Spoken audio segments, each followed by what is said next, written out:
All right, well, it's a pleasure to be here, and I'll be talking today about a company called Tidewater. So, just very briefly on myself, because I really want to get to the industry and the company.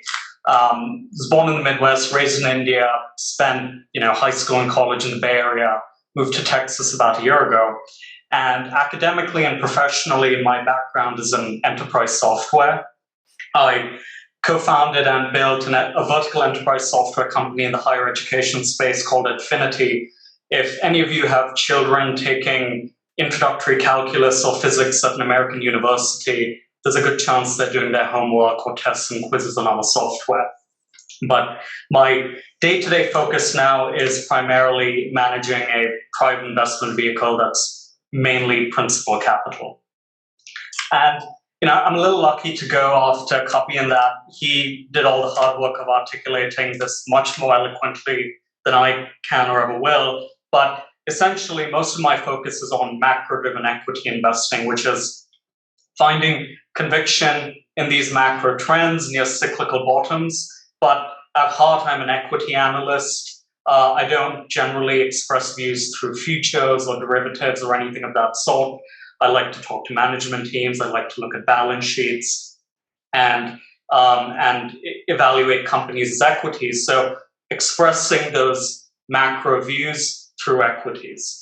And so some examples of themes in the last few years that worked well for me: thermal coal, metallurgical coal, also known as coking coal, oil and gas E&Ps, and an example of one that worked out very poorly for me, which I did very badly on, was North American steel producers after the invasion of Ukraine. So today I'd like to talk about Tidewater, and the macro theme, in essence, is offshore oil CapEx. And so what Tidewater does is that it operates the largest fleet of offshore service vessels, abbreviated OSVs, in the world. And these are essentially specialized vessels that provide services to rigs engaged in offshore oil exploration and production. So they look like this picture on the bottom left, and they provide services to offshore oil rigs like the picture on the bottom right. So first, the philosophical question to quickly answer is, why is this an interesting macro trend or theme? And then we'll come to talking about OSV supply-demand fundamentals. But the salient reasons as to why you'd want to bet on an offshore oil CapEx upcycle: first, almost half of proven oil reserves owned by majors are offshore. Two, there is a natural decline of about 7% per year in global oil production in the absence of CapEx. And this red box on the left highlights the gap between expected oil demand for various oil forecast scenarios versus this black curve, which is where we'll end up in the absence of further investment. And so there's a lot of investment that will need to come in order to bridge that supply-demand gap. We're starting to see at the moment the consequences of ignoring charts like this. But this, combined with most of the reserves being offshore, or at least half of the reserves being offshore, nearly half, means that offshore oil CapEx will likely have an upcycle if the oil market is to balance. And that isn't true just of production, it's also true of exploration, in other words, new oil discoveries. So as you can see, about 12, 13 years ago, before ESG starved this industry of CapEx, of capital and investment, we were discovering almost 2 times as much oil as we consumed in any given year. In 2019, we had discoveries of about 13% of global oil consumption. And so if that normalizes, again, that means more CapEx. Finally, offshore oil break-evens are very competitive in a range of oil price scenarios, so you're not really taking on an immense of oil price risk. This is a few years old, so it may not be perfectly correct pro forma for cost inflation, but the point is that as of a few years ago, so let's say there's been some cost inflation since then, over 3/4 of oil projects would have gotten sank. Offshore oil projects would have been economic at $45 to $50 a barrel. And the main reason for that is there's been a lot of cost rationalization in the brutal, not only oil bear market, but especially the offshore oil bear market. which at this point, this is from a presentation of an offshore oil rig company, so take it with a grain of salt. It's probably biased, but the point is that this wasn't necessarily true at the start of the shale boom, but today offshore is very competitive on a full cycle basis with shale in terms of cost. And there are a whole bunch of other potentially interesting ESG arguments for offshore oil, which I won't get into now. It's incredibly green in that offshore oil has a much lower carbon footprint per barrel of oil produced. So if there's ever a future world in which greener commodities trade at a premium, that again will be a very big sort of like positive for offshore.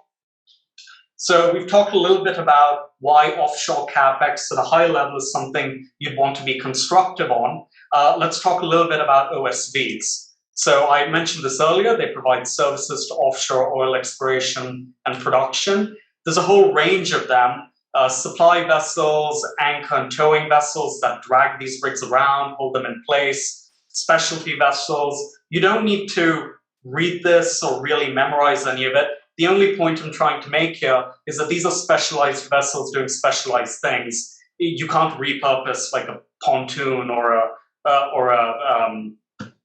yacht to do what these boats do. They're relatively expensive. They cost $35 to $50 million per new build. They're highly regulated because, as you can imagine, transporting these kinds of materials in a highly regulated industry, they're built to certain specifications. They have expensive certifications that they need to go through every couple of years. So it's a market wherein you can't bring in supply from other maritime vessels. Now, what is the business model of these OSV companies? It's driven by day rates and utilization, and historically is a very simple and bad one. You spend a lot of money to buy boats, usually levering up the balance sheet to do so. You then contract them out to offshore oil operators or drillers at certain day rates, which is like a revenue per day. Think of them like a car rental company, renting out cars, except they're in the water, either on contracts, which are called charters in this industry, or in the spot market. And these day rates are driven by the tightness of the market, which is reflected in utilization, which is the percent of the supply that is being used or is locked up at any given point in time. And when utilization is tight, day rates can increase parabolically because buyers are relatively price insensitive. And the reason for this is that OSV day rates, which bottom of the cycle were high single-digit $1,000, at the peak of the last cycle were $30,000 to $35,000 per day. This is a small cost of the daily cost of operating an offshore oil well. So that it's not a large percentage of the overall cost structure. So they're not going to make a decision to not use them or not, run a well that's active based on what the OSV day rates are. And the inverse of that argument is that downtime is very expensive for an offshore oil operator. And if they fail to secure their OSVs, a rig needs about 2 to 4 OSVs. Then they may have downtime, which is incredibly expensive. So, and the converse of this is that when utilization lessens or loosens, then day rates can fall precipitously. So in order to understand where we are today, we need to very quickly recap the last cycle, which Taylor's oldest time, you'll see good times meant overinvestment, oversupply, that eventually, brought about bad times. But these blue bars here is the offshore oil CapEx from 2003 to 2014, just up and to the right. So this meant that the offshore rig count was again up and to the right. Each of those rigs needs OSVs. And so for this period leading up to 2014, utilization, focusing on this red box here, was tight. It was about 90%. And even though OSVs were being built and entering the market, that's this dark blue line at the bottom, because offshore oil CapEx was ramping so rapidly, those OSVs were getting contracted, they were getting engaged, and they were being utilized. But because the utilization was high and day rates were high, and these companies were drowning in cash, what did they do? They overinvested in new supply. And this shows the percent of the active fleet that was being ordered at any given point in time. So you can see in 2012, almost it's 80%. So basically for every active boat, there was one being ordered and built. And so what happened when those boats hit when those OSVs came onto the market, looking at the dashed line here, there was a flood of supply, utilization fell. So supply increased. Not only did supply increase, demand fell precipitously. Because if you think back to the oil cycle, oil started to fall in 2014, coinciding with the shale boom. And so the light blue dots here are what was projected to be the offshore oil capex in these years. The dark blue dots are what actually materialized. So you can see the OSVs were ordered under the assumption of these much higher capex commitments, and they didn't materialize. So the rig count falls off a cliff, so went the OSV day rates. So 8 years of pain from 2014 to 2022. If you look at the stock price charts of some of these companies, it's a little bit of fun. This is chart crime because most of these went through restructurings and bankruptcies, so you can't really look at the stock price chart. But the point I'm trying to make is we're looking at an industry that is finally coming out of a very long period of distress. But it's now inflecting. Day rates are now at the highest this is for a specific class of OSVs, PSVs in the North Sea, but I'm just taking that segment as an example. We're seeing now that day rates are finally inflecting and they've reached where they were in 2015. Spot rates are going up, utilization's going up, so the active utilization is about 90%, and the total utilization is just about, kissing 80%. So what about that 10% slack? That's basically vessels that exist but are not active at the moment. However, and this is one of the things that you'll sort of need to take me on my word on, this is one of the key things that you diligence and build conviction on when you analyze the sector, is that there are high barriers to entry, re-entry for stacked supply to come back onto the market. And basically, if a vessel has been stacked for more than a couple of years or has a total age of more than 15 to 20 years, it's not economical to reactivate it.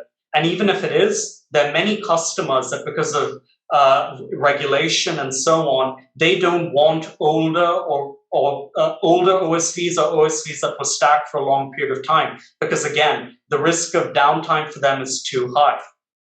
And this is a quote from Tidewater's most recent conference call, where they basically make the same point that if a vessel's been stacked for over 5 years or is over 20 years old, it'll be difficult or impossible for them to come back into the market. Again, this is from Tidewater. Take it with a grain of salt, but it is consistent with what you will find if you diligence this market independently. And what that means is about half of the idle capacity is probably not going to work again. So where are rates today and where they're moving? Well, in their most recent conference call, which was around August, they talked about time charter rates being around $22,000 a day, up from 15 and 21, higher for the anchor AHTS segment. This is a trend that is consistent across geographies. And most importantly, we're starting to see this flow through their book. So they say that in the new contracts, that is the portion of their book that reset in Q2, averaged about $17,000 per day. So what does this mean for them? This is going back to the operating leverage of a fixed cost business like Tidewater. At $18,500 a day, which I'm just sort of rounding up from 17, they do about 666 million in EBITDA and 606 million in free cash flow. So again, to be clear, this is not an annualized figure of what they just made. This is looking at what price at which the parts of their book that reset repriced at, and then annualizing that across the fleet, because the expectation is that this tightness will either stay where it is today or ideally can become even tighter and day rates will move up. In fact, they have, because the Q2 figure was 17,000, but when they were talking in August, they already are quoting a higher figure of 22. then we would expect the rest of the contract book to reprice over the next, 12 to 18 to 24 months. So the valuation math is relatively simple. And this is sort of the advantage of coming into these industries that are coming out of long periods of distress. When you do the napkin math, it's so silly that you don't really need formal price targets and multiples. But we're looking at an EV fully diluted today of around 1.43 billion versus this. I'm comparing it to that 606 million of free cash flow, annualizing the Q2 repricing rate. That's a 43% free cash flow yield. Now, what if they return to the 2014 cycle peaks, which was around 33.5 thousand? Well, that would be EBITDA of 1.62 billion and free cash flow of 1.47 billion. That today, at today's EV, would be a free cash flow yield of over 100%. And then this, I'm not even going to I didn't put these numbers up because they just look idiotic. But if you think about that state of tightness persisting for a year or two, and basically what you're seeing with coal today, wherein the supernormal period of earnings is lasting far longer than anyone thought, the pro forma EV, once this cash flow comes in and they delever, it starts to look a little silly. And could we see rates go beyond the last cycle peak? They make the point that during the down cycle, Tidewater actually high-graded their fleet. They scrapped and divested a lot of the older vessels, a lot of the more commodity vessels that had less pricing power. So there's a good chance that we'll head to, as the offshore CapEx cycle recovers and supply disappoints, people become to terms more and more aware of the fact that a lot of this idle capacity isn't going to come back onto the market. There's a good chance, in my opinion, that day rates will go past the prior peak. But do they have to? They don't. Even if today's day rates, where they repriced the open contracts at Q2 at, even if that stays where it's at, I'll be a happy man. So as for a price target, apply a mid-single-digit EBITDA free cash flow multiple on mid-cycle earnings power, implies multi-bagger upside. This is probably conservative given that it's trading on teens trailing EBITDA and a high single-digit multiple of consensus NTM EBITDA. But, with all of this divestment, ESG, and, everyone's mandates shrinking and shrinking every year, I don't want to, be betting on a lot of people being able to own this equity. So I'm fine just assuming a more conservative multiple. This is just reiterating the same point that they made, that they don't see supply coming onto the market. There are not enough boats to reactivate. There are not enough people to crew them. The same story you're seeing across the energy and commodity complex. And this market is likely to remain vessel constrained for the foreseeable future. Another important question to ask when it comes to these cyclicals that have a history of incinerating capital: will shareholders see the cash? If you take the CEO at his word, what he says verbatim is that he believes businesses are made to build cash and return it to shareholders, and that he feels that they're underlevered at the moment. Personally, I'm fine if they do a little bit of M&A, because the M&A they've done in the last few years, including their acquisition of SPO earlier this year, was incredibly accretive. So I think they've done good M&A. So I'd be fine if they did it, because I believe in the longevity of this offshore cycle. But in the absence of that, I think their default course is to return it to shareholders. There's a question sometimes asked as to why we don't buy the drill ships or the rigs, like the Transoceans and Valarises of the world. This is a point that was actually, I became aware of this based on an interview that another panelist made, another panelist, Josh Young, did with Fergus Cullen a year ago. But there's left tail risk to offshore drillers, in that if there's a well blowout like the BP disaster, the equity is likely to be a zero, because these companies don't have liquidity or insurance to cover the likely environmental liabilities. I actually think the structural supply-demand setup for drill ships and rigs is even better, but I'm not a terribly large fan of left tail risk. And the left tail risk with OSVs is much smaller and much weirder. So I own these OSVs because I think it still has enough torque, but I sleep better at night. And not only that, we can feel a little bit about the fact that OSVs helped out, when rigs have problems. This is why they're so essential to the offshore oil complex.